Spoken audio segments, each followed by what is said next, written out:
Assalamualaikum warahmatullahi wabarakatuh. Di sini saya akan membawakan presentasi hasil kerja saya, yaitu studi kasus banjir bandang Bulukerto di Kota Batu, Provinsi Jawa Timur pada 5 November 2021. Sumbernya ini saya mengambil di Tempo, di surat kabar Tempo yang ada di internet.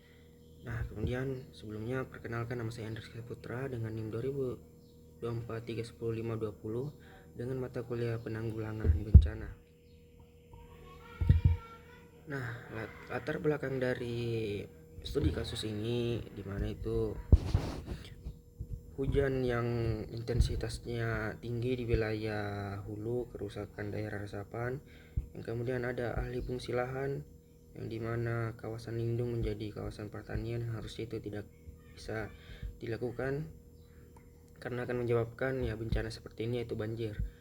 Nah, kemudian jenis bencananya ini, bencana termasuk jenis banjir bandang, yaitu banjir yang terjadi secara tiba-tiba, memiliki air yang sangat deras, membawa material seperti lumpur, batu, dan kayu.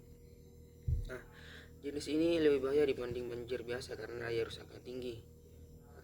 Kemudian karakteristik dari bencana ini yaitu terjadi saat hujan ekstrim, daerah hulu sudah rusak, hutan berkurang, air meningkat sangat cepat, sering terjadi di daerah lereng ataupun pegunungan. Nah, hal ini membuat masyarakat sering tidak sempat menyelamatkan diri.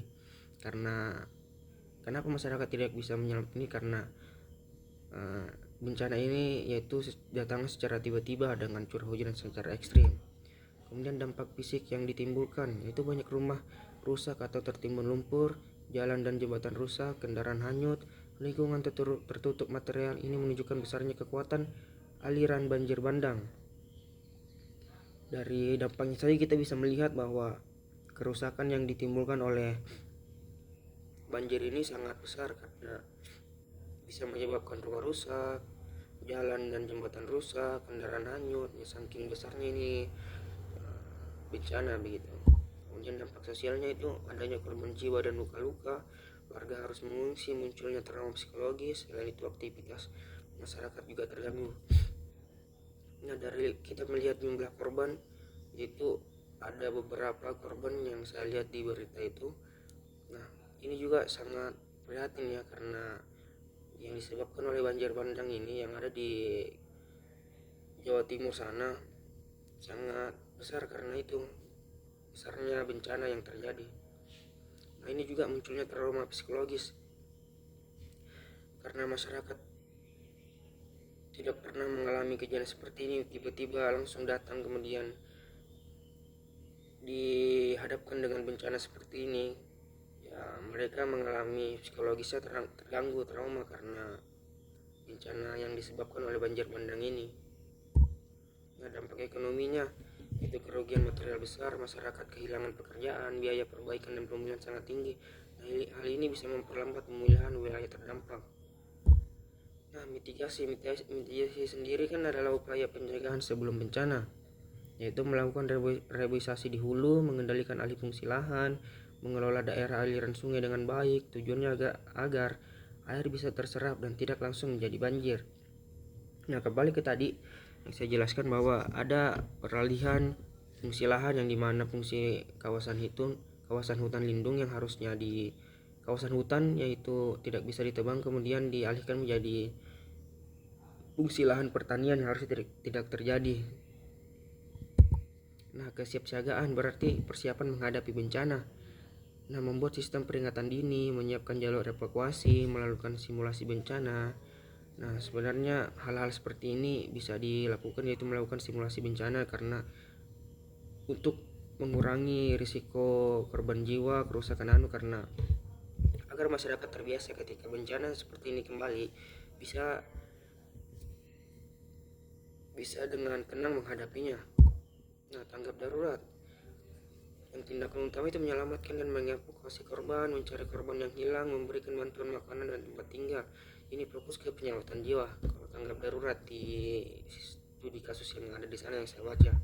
Kemudian pemulihan terdiri dari rehabilitasi, memperbaiki kondisi sementara, kemudian rekonstruksi, membangun kembali secara permanen termasuk relokasi warga dari daerah rawan. Rehabilitasi sendiri yaitu ketika bangunan yang masih bisa diperbaiki, ketika bangunan yang masih bisa dibangun kembali, itu kita hanya merehabilitasi. Tapi karena kejadian di sana hampir beberapa bangunan tertimbun oleh tanah, makanya kita melakukan rekonstruksi, yaitu membangun kembali secara permanen. Nah, analisis kritis. Nah, tahapan yang paling lemah di Indonesia adalah mitigasi dan kesiapsiagaan, karena masih banyak ahli fungsi lahan, pengawasan lemah, masyarakat kurang edukasi, pemerintah lebih fokus saat bencana terjadi. Nah, ini juga yang lebih parah, karena pemerintah lebih fokus saat bencana terjadi. Kan di mana pemerintah saat bencana itu sebelum terjadi? Apakah mereka melakukan edukasi ke masyarakat? Apakah inilah yang kurangnya dari pemerintah sebenarnya, yang harusnya mereka lebih fokus ke mitigasinya, pencegahannya sebelum bencana itu terjadi. Nah, solusi yang bisa dilakukan itu kalau misalnya di teknologi sensor banjir dan aplikasi peringatan. Nah, ketika banjir itu datang dan kita sudah punya sensor tersendiri, jadi masyarakat bisa siap siaga untuk mengamankan diri bahwa begitu. Jadi aplikasi peringatan.